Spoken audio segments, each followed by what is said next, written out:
But what's interesting is this is a trend that happens with anything that's new.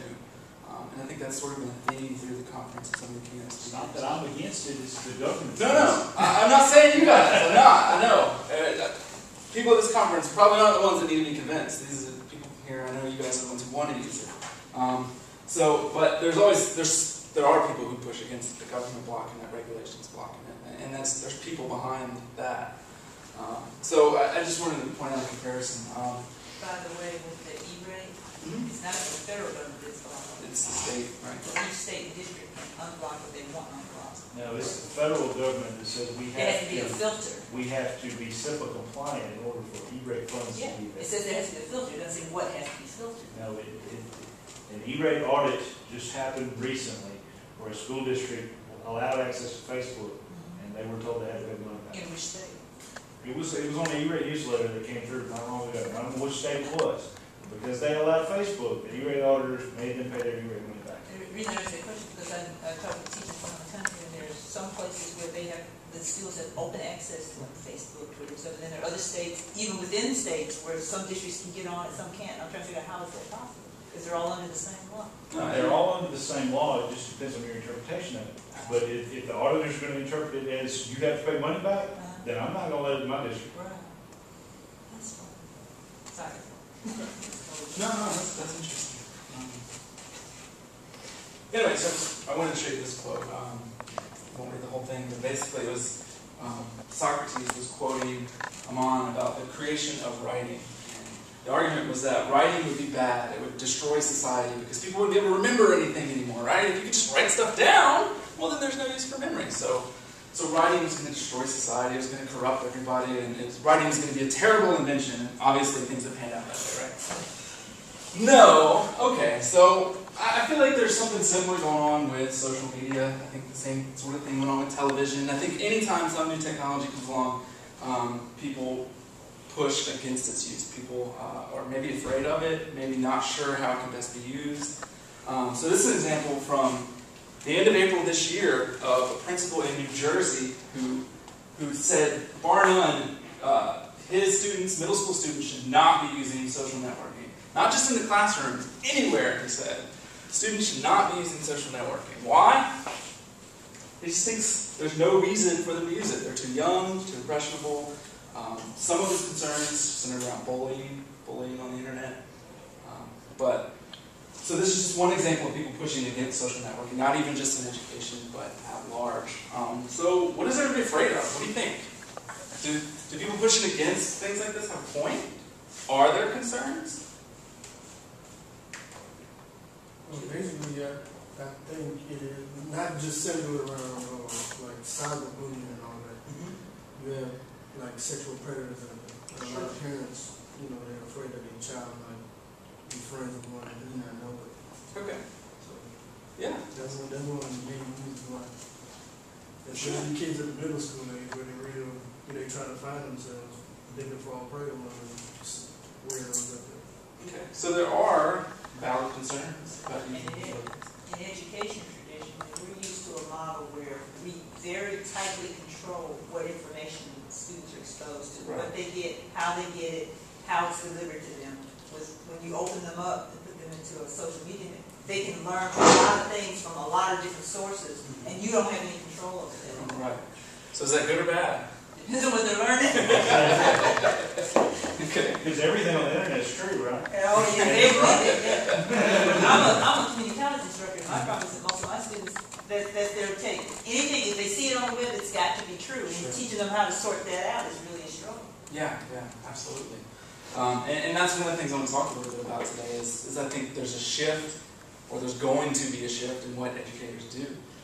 So the way you described education traditionally, we might call that teachers as gatekeepers of knowledge, right?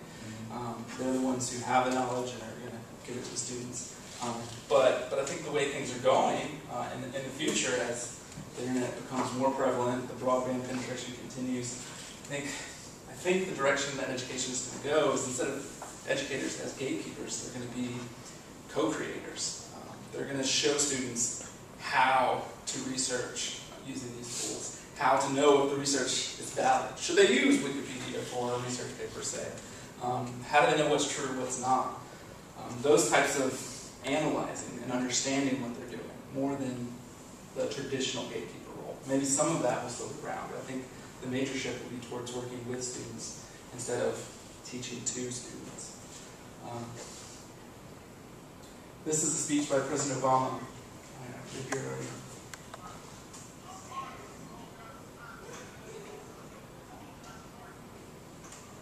All right, that's too low, I'm sorry. But that was a speech by Obama at Virginia College. I think it was the beginning of this month.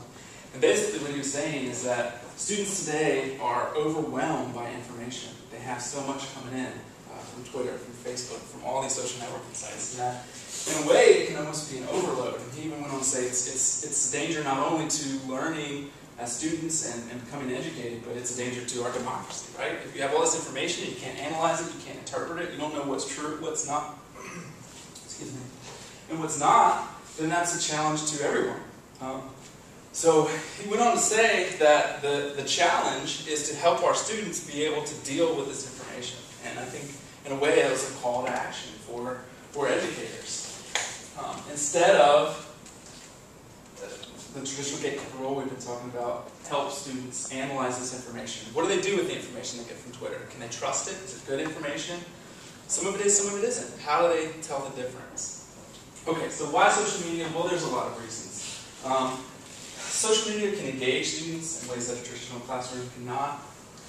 It's changing the way we learn. This is what we've been talking about. It's also easy, fast, and cheap to connect to others. The teleconferencing we talked about is a great way to connect to experts, talk to other people. Twitter is also a really interesting way. You can connect to a lot of really interesting people through Twitter. Experts in their field, celebrities, personalities. You can actually connect and communicate with some of these people. And that's really cool, even in the educational setting. We'll talk a little bit more about that later. Okay.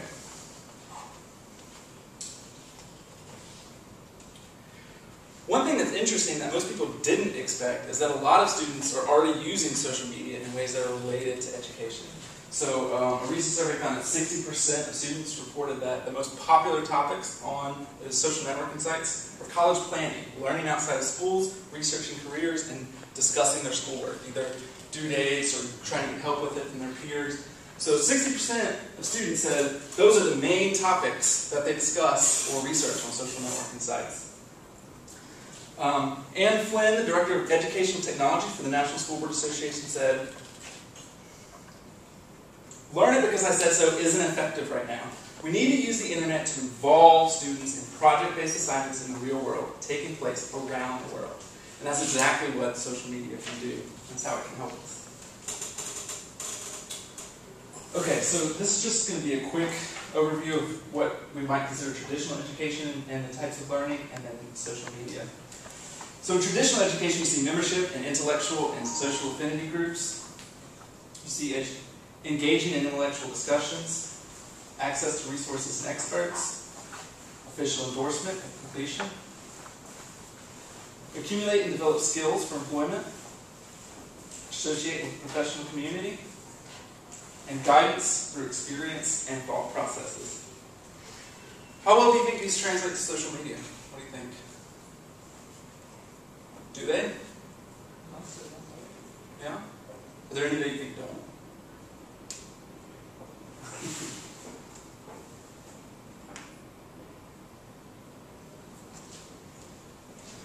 What do you think? Any of them that you don't think might translate to social media?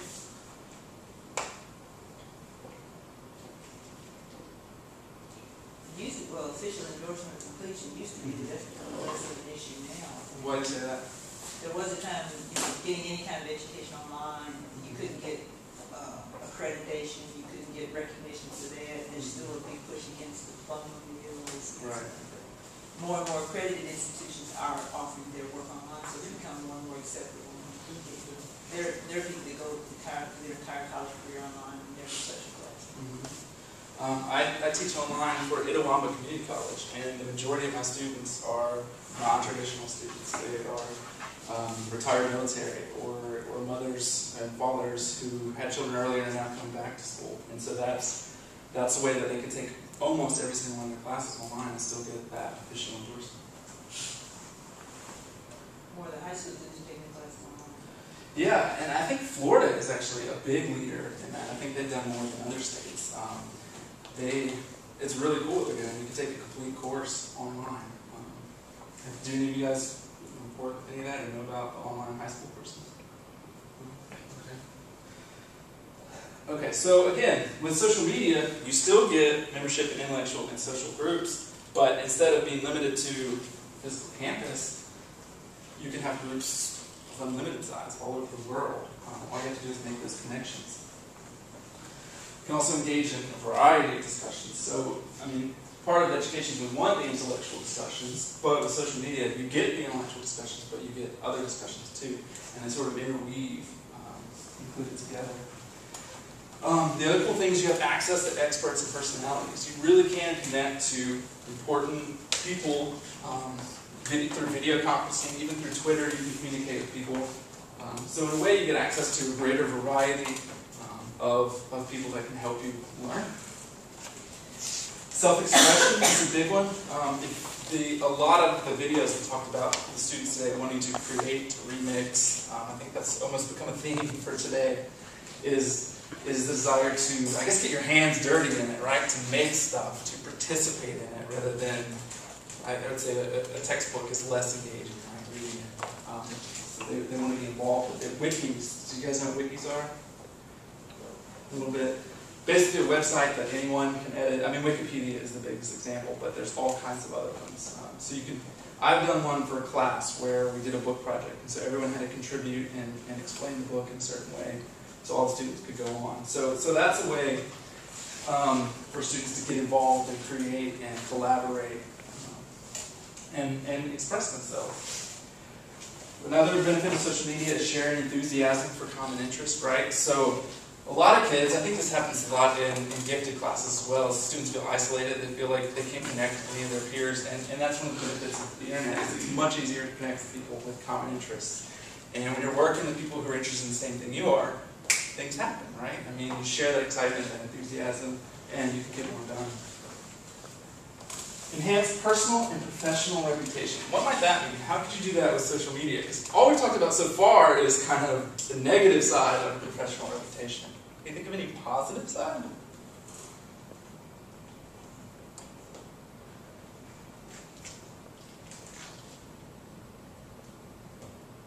Put yourself out there as a professional person, and you have good information. Good. And word of mouth, people that you dealt with say, oh, so-and-so had really good information, it's really, quick to return it, blah, blah, blah. Good. It's just like business networking. Have you guys heard of LinkedIn? Business networking is the key word for LinkedIn. LinkedIn, just LinkedIn.com, is a social networking site for business professionals. It's similar to Facebook. It doesn't have as many features, post as many pictures and stuff like that. But it is a social networking site. You connect. Instead of having friends, you have contacts. Contacts is the word they use. And so it's when you go to a conference, right, and you get a business card, well, you go to LinkedIn, look them up, add them to your network on LinkedIn. And it's a way to, if you're looking for a job, you post that to your LinkedIn. You can put your resume up there, you can put your experience, your references. Your references might also be on LinkedIn and can be connected that way. And so all your friends can share that and see that through LinkedIn. So it's a way to develop your professional reputation. You can be there on LinkedIn. The other thing I've seen happen a lot that's kind of interesting is Twitter being used for job searches. Just in the past month, I think I've seen 3 of my friends post about people who are looking to hire someone. So what happens is one person will post and say, hey, we really need a graphic designer in our Jackson office. And so everybody that follows that account is going to retweet it. And so all their friends see it, and basically it goes out and further and further and further. And people see that and say, hey, if you're interested in this job, just respond to this tweet, and then we can maybe start the interview process that way. So the way that job hiring is going is moving very much toward social media. I think it's an interesting change, interesting shift in that. So there's 2 sides to that. It can enhance your personal reputation and it can harm it, and it's important to learn how to benefit best from that and how not to hurt yourself. And finally, build and share skills. So, what role do educators play? Well, if things really are shifting this way, instead of being gatekeepers, what educators can do is teach students how to learn in the information economy. With all this information always coming in, how do we learn from it? How do we benefit from it? How can we use Twitter to our advantage? How can we use Facebook to our advantage? That's going to be important. Next, teaching students the importance of contributing to a community. So, basically, the internet is a giant global community. What's the importance of contributing to that? How can you learn from it? What are the best practices? Teachers can guide students along those lines, help them figure out what's best. Relating as more experienced co-creators rather than employers. So, instead of, again, being more of a gatekeeper, you can work with it, contribute with them, create with them, remix with them, engage with them. And I think students are going to really connect with that and be excited by it. And then serving as guides as students shape their own paths. So basically the idea is all this information is out there, and what students really need is someone to help them learn how to use it best. How to use it best. Okay. I want to talk about a couple of examples of how social networking has been used in the classroom that I think is really cool. So Domain is a graduation present.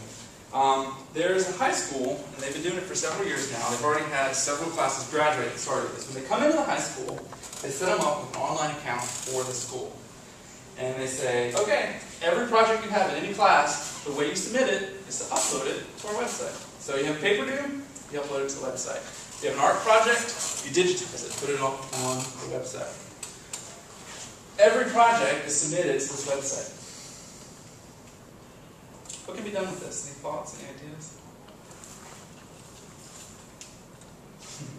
When they graduate, they have a portfolio of their best work available on the internet.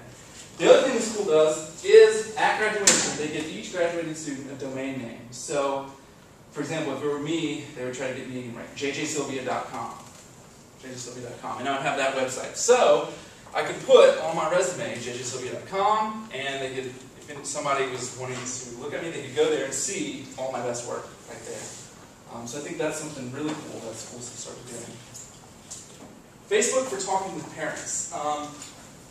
Again, okay, so we talked about a lot of the filters in schools, and so maybe a lot of them can't use Facebook yet in class. But I think there's still potential for use outside of class. And I've seen a lot of people have a personal Facebook and a professional Facebook, so that might be something to keep in mind. Like one profile for your friends and one profile for business or parents or students if it goes that route, right? But one of the things that's generated a lot of interest is communication with parents. So 40% of parents in a study in Glasgow said they wanted more communication with their students' teachers, and 60% of teachers said they wanted more communication with parents. The problem was they really only saw each other about once a semester. But what some schools have done is started using Facebook. So there could be a page set up for a particular class. So parents can log onto that page, and the teacher can post an update about either what was done in class that day or what the homework assignment is. And that way, the parents can know what's going on in their students' classroom environment and help them with that, right? So instead of, hey, what'd you do in class today? Nothing. Well, now there's a way they can know. They can be more updated on what's going on. Blogging is another big one that's taken off. One interesting example I saw was a class, and they set up kind of like a newspaper to talk about what they were discussing each day. So they elected an editor from their class, and other students would write and submit stuff, and the editor would post it onto the blog. And a blog is something you should be able to do now, even despite the filters. Does that make sense? Okay. And so the cool thing was, though, when they were blogging, they would have people not related to the class who would come and comment and discuss what they were doing in class and engage with those topics. And that motivated the students to keep learning. And in addition, it challenged them to make sure they were putting up something of quality, because their feeling was, if other people are going to be seeing this, it matters, right? A lot of times, students will feel like, well, it's just a paper I'm going to turn in, my teacher's going to read it, what does it really matter? Whether or not that's true, that's a separate point, but the feeling, the atmosphere of it, they feel is different if it's going to be published on the internet, right? If other people are going to engage with it, the students become more engaged with it. Twitter skeleton research. This one was really cool. There was a high school campus, and they found an animal skeleton on the school grounds. And they didn't know what type of animal it was. They wanted to identify it. So a couple of the teachers got together and decided to come up with a little bit of a challenge. And so they divided classes up into a couple of teams. So the first team, they said, okay, you guys go to the library and research and see if you can figure out what this skeleton is of. The second team, they said, go to Google and research it and see if you can find out what the skeleton is. The third team, they said, use social networking to see if you can find out what the skeleton was. So the team that was assigned social networking went to Twitter, posted a picture of the skeleton, and said, hey, can you write to me what this is? The point of the experiment was to see which way got the fastest answer. Any guesses? Social networking. Was it right? It was right. They did confirm later through another source that it was correct. What happened was they posted on Twitter, a bunch of people started retweeting it, so more and more people saw it. Someone they weren't even friends with ended up being an animal expert, saw the skeleton, and replied and said, oh yeah, that's what this is. We see it all the time. Very quickly, I mean within a couple hours, before any of the other teams had found what the skeleton was. Twitter fall. Okay, this is, I'm having internet trouble, but let's see.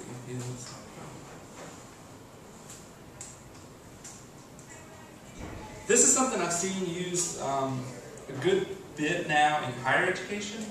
Not as much in K-12, but I think it has potential in K-12 with a little creativity.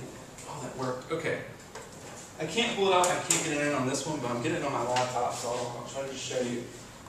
This site, twitterfollow.com, and if you go to it, you can put in a topic to follow. So I created a topic, it's just Delta Tech. So what happens is any tweet that mentions Delta Tech will appear on the screen. It will fall in. That's why it's called Twitter fall. So I posted one, I just put Delta Tech, hello, right? And so that one just fell into place. So what happens, the way some teachers are using this is that they'll put this up and have this on the projector. So Twitter fall will be up here, and they'll have a tag for their class. So maybe it's the date and their name or the name of the course. It doesn't really matter. You can pick any tag you want and tell people, hey, tweet in and use this tag. And if they do that, it'll appear up here. And what they're finding is that they're able to engage students that they couldn't normally get to participate in class. So the person who just would never ask a question, never raise their hand, is a lot more willing to participate for something like this. For whatever reason, they're just more comfortable with that technology, or they're not as afraid of being called out by their peers, they'll participate by posting to Twitter fall. So they can ask a question or make a comment about what's going on. One specific example I saw was one professor was going to be out of town, and so she had her student teacher in the classroom and set up Twitter falls with the students. And she was actually at the airport participating in the Twitter conversation and answering student questions from the airport while class was going on. And she said it went really well, it was exciting, the students loved it, they thought it was cool that she wasn't there, but was still participating in class. So again, this is just a touch on how social media can be used, how it can engage, some of the innovative things that can be done with it that we never could have done before. I don't know, what do you think? Am I convincing you at all that it might be useful? Very? Okay. Okay. Anybody have any ideas for something, a particular way you might use something? What do you think is the biggest challenge? Let me ask it that way. What's the biggest challenge with including social media for you personally? Appropriate use by the students, not so much by the adults, but by the students, because middle school is middle school. Sure. They're just middle school, they can't do anything else. Okay, sure. Yeah, so definitely. Some projects might be more age appropriate than others. If there's ones that allow. Is there anything else? Yeah, wait till I bust out our social media mascot. So yeah, part of the trick is going to be finding the right assignment for the right age. So maybe one like the Twitter fall is going to be more appropriate for high school. more mature level. You're not going to get constant inappropriate comments that way. I know at the college level it's worked very well. And I think that would probably translate to high school, middle school, I'd imagine maybe not.